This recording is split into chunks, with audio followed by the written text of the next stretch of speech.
ओंकार हूं। सृष्टि के आरंभ में सर्वथा एवं सर्वत्र शून्य था।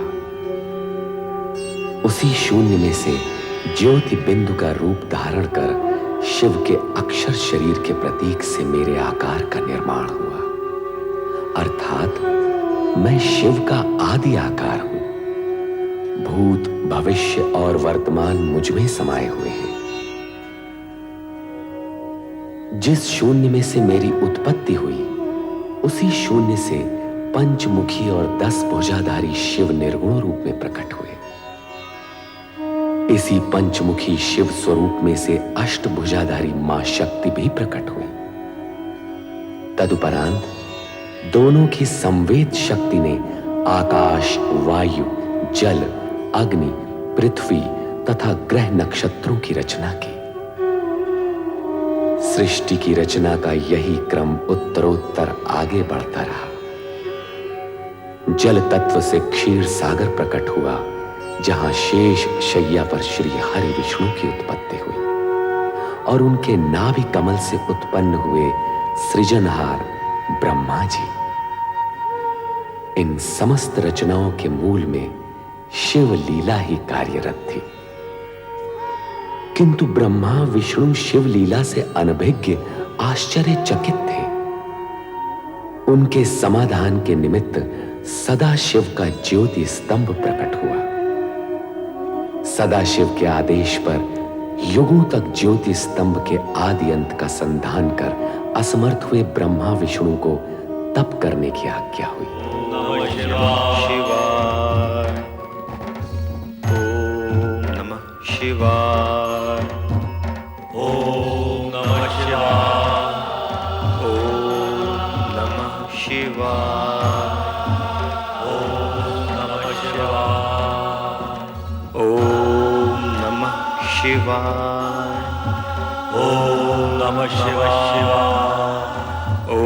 ओम नमः शिवाय। ओम नमः शिवाय। ओम नमः शिवाय। ओम नमः शिवाय। ओम नमः शिवाय। ओम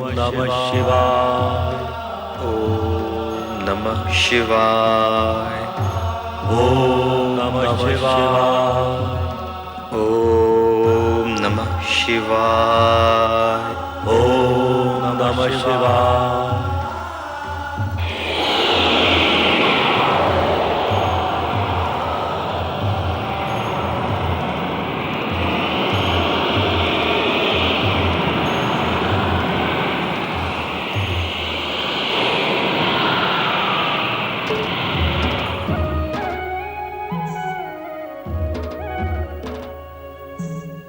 आप कौन है सर्वशक्तिमान? आपके स्वरूप पर बदलाव दे रही, इसका रहस्य बताइए। हम हैं अर्धनारीश्वर, शिव और शक्ति का अभिन्न रूप। अर्धनारीश्वर? शिव और शक्ति का अभिन्न रूप। हाँ श्री हरि विष्णु जी, श्री ब्रह्मा जी, जिस ज्योति स्तंभ का आप दोनों युगों युगों तक अनुसंधान करते रहे, वही अर्धनारीश्वर रूप में आपके सामने प्रकट हुआ है। शिव और शक्ति एक दूसरे में समाये हुए हैं। शिव में ही शक्ति है और शक्ति में ही शिव। आदिदेव सर्वशक्तिमान महेश्वर सदाशिव और आदिशक्ति मां शिवा के अर्धनारीश्वर रूप को प्रणाम। हमारा तप सफल हुआ। आपके दर्शन पाकर हम धन्य हुए।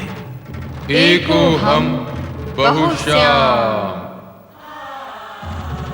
आप दोनों हमारी सृष्टि कामना से उत्पन्न हुए हैं, इसलिए आप दोनों सृष्टि रचना और सृष्टि पालन का कार्य करेंगे। सृष्टि रचना और सृष्टि पालन? हाँ श्री हरि विष्णु जी, श्री ब्रह्मा जी, हमने जिन 5 महाभूतों, पंच तत्वों का निर्माण किया है, उनसे आप सृष्टि और प्राणी मात्र के सृजन का कार्य करेंगे। और श्री हरि विष्णु जी, श्री ब्रह्मा जी जिस सृष्टि का सृजन करेंगे उसका आप पालन करेंगे। जो आगे अर्धनारीश्वर, हे अर्धनारीश्वर शिव शक्ति, क्या आपका यही रूप संसार के लिए पूजने योग्य होगा? नहीं, ये हमारा दिव्य सात्विक रूप है। शिव का संसारियों के लिए पूज्य रूप सृष्टि रचना के पश्चात कैलाश पर प्रकट होगा। और आदिशक्ति शक्ति का रूप जानने के लिए आपको सृष्टि रचना होने तक प्रतीक्षा करनी होगी। अब आप दोनों अपना अपना कार्य प्रारंभ कीजिए।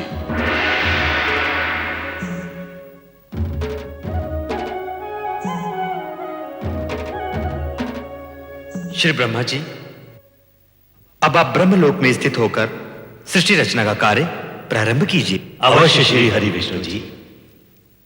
अब मैं आदि देवता सर्वशक्तिमान महेश्वर श्री सदाशिव की आज्ञा को कार्य रूप दूंगा। ओम नमः शिवाय।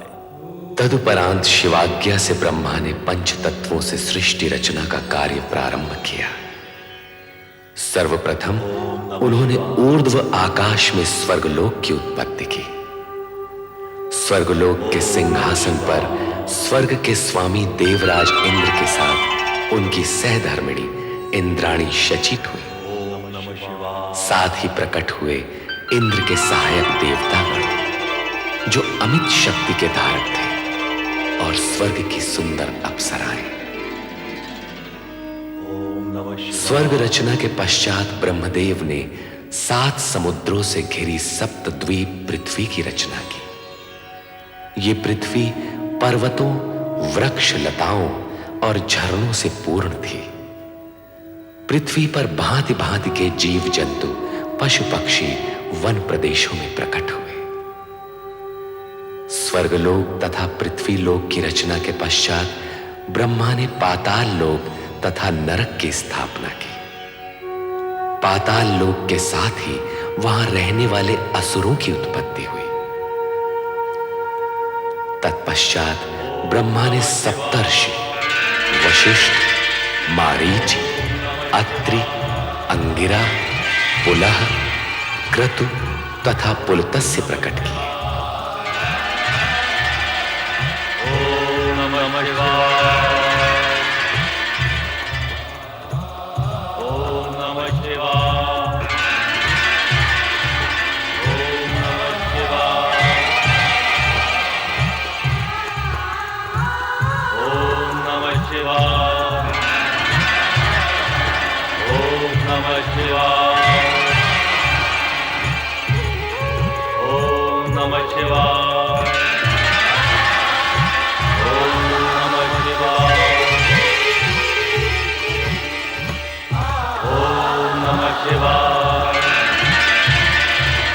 ओम नमः शिवाय।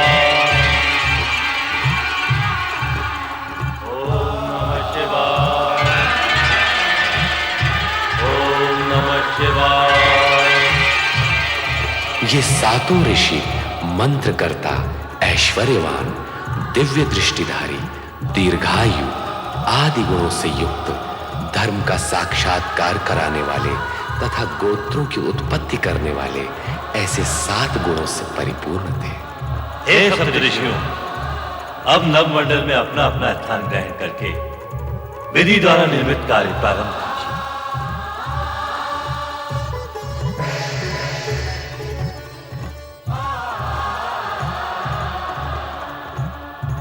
ओम नमः शिवाय। प्रणाम परमपिता। ओम नमः शिवाय।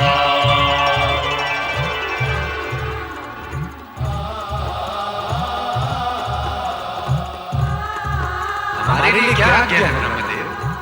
कामदेव, तुम्हारा कार्य होगा जुगलों में कामेच्छा उत्पन्न करना। और वसंत, तुम प्रकृति में सौंदर्य प्रकट करोगे। सृष्टि की रचना के लिए यह अति आवश्यक अंग है।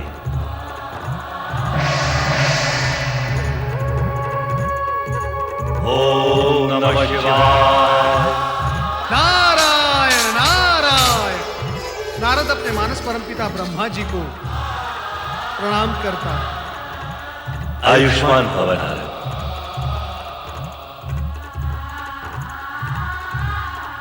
तुम श्री हरि विष्णु के परम भक्त के रूप में प्रसिद्ध होकर संसार में धर्म और भक्ति का प्रचार करते हुए संसारियों की उलझी हुई समस्याएं सुलझाओगे।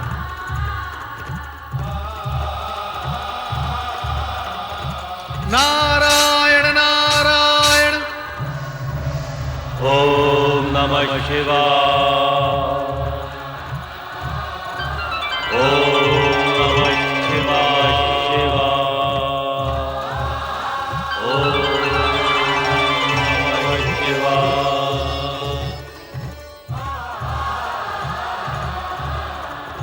सृष्टि में प्रकट होने वाले प्रथम पुरुष तुम मनु महाराज के नाम से जगत में प्रसिद्ध होगे और सृष्टि में प्रकट होने वाली प्रथम नारी संसार तुम्हें शतरूपा के नाम से सदा स्मरण करेगा। हमारे लिए क्या आज्ञा है परमपिता? आप दोनों वैदिक तथा सनातन धार्मिक विधि के अनुसार एक दूसरे को पति पत्नी के रूप में स्वीकार करके मैथुनी सृष्टि द्वारा प्रजोत्पत्ति का कार्य प्रारंभ कीजिए। जैसी आपकी आज्ञा परमपिता। ओम नमः शिवाय।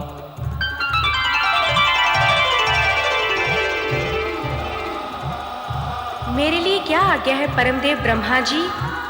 संध्या, तुम मनुष्यों में यज्ञ हवन की रुचि जगाने इष्ट देवों तथा पितरों के प्रति आराधना का माध्यम बनने के लिए प्रकट हुई। तुम धर्म ऋषि के आश्रम में स्थान ग्रहण करो। जैसी आज्ञा परमदेव की।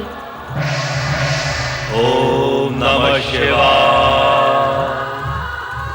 हे सदाशिव, आपकी इच्छा से ही हम ब्रह्मा विष्णु उत्पन्न हुए। सारी सृष्टि समष्टि प्रकट हुई। आप ही समस्त ज्ञान विज्ञान कला नृत्य संगीत और विद्याओं के आदि स्रोत हैं। मैं आपसे प्रार्थना करता हूं कि विद्या, निपुणता तथा संगीत साहित्य की प्रेरणा समस्त सृष्टि के प्राणियों में जगाने के लिए देवी स्वरूपिणी एक दिव्य शक्ति को प्रकट करें, जिसके मानव मात्र में विद्या, बुद्धि तथा कला संस्कृति प्रकट हो।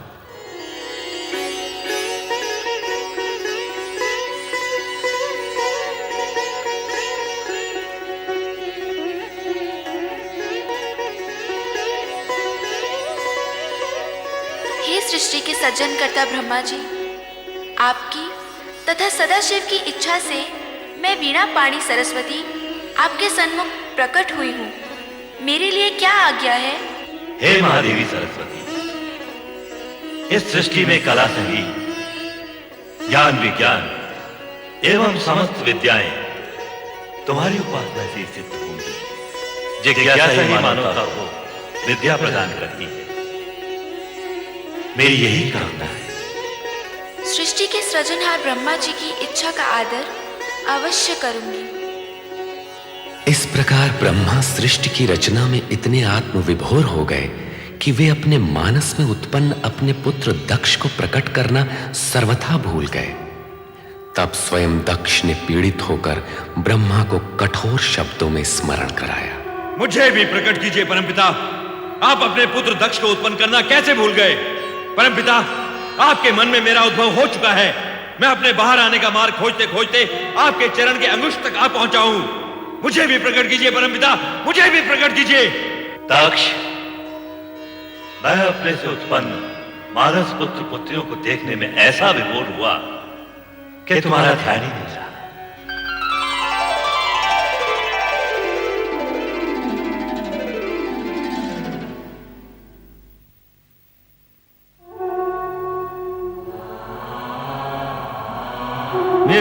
है ब्रह्मा जी, मैं दक्ष प्रजापति सर्वप्रथम प्रकट होने का अधिकारी था, परंतु आपने मेरी उपेक्षा की।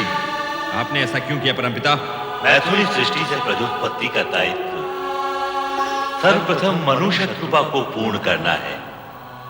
अतएव तुम्हारा अंत में प्रकट होना उचित ही है। आप ही ने तो ये विधान निश्चित किया है परमपिता कि प्रजापति का पद सर्वप्रथम मुझे प्राप्त होगा। अवश्य हम उस विधान के अनुसार ही कार्य करेंगे, परंतु पदोत्पादक तथा प्रजापति का कर्तव्य तुम विवाह करके ही पूर्ण कर सकोगे। अर्थात आपके कहने का तात्पर्य क्या है परमपिता? पहले तुम्हारा विवाह प्रजापति वीरण की पुत्री वीरणी से होगा, तत्पश्चात ही तुम प्रजापति बनोगे। जाओ, पहले ये कार्य पूर्ण करो। सोच क्या रहे हो पुत्र दक्ष, तुम तो प्रजापतियों के आदर्श बनने जा रहे हो। जाओ, अपना दायित्व पूर्ण करो। तुम्हारा कल्याण हो। जो आज्ञा परमपिता।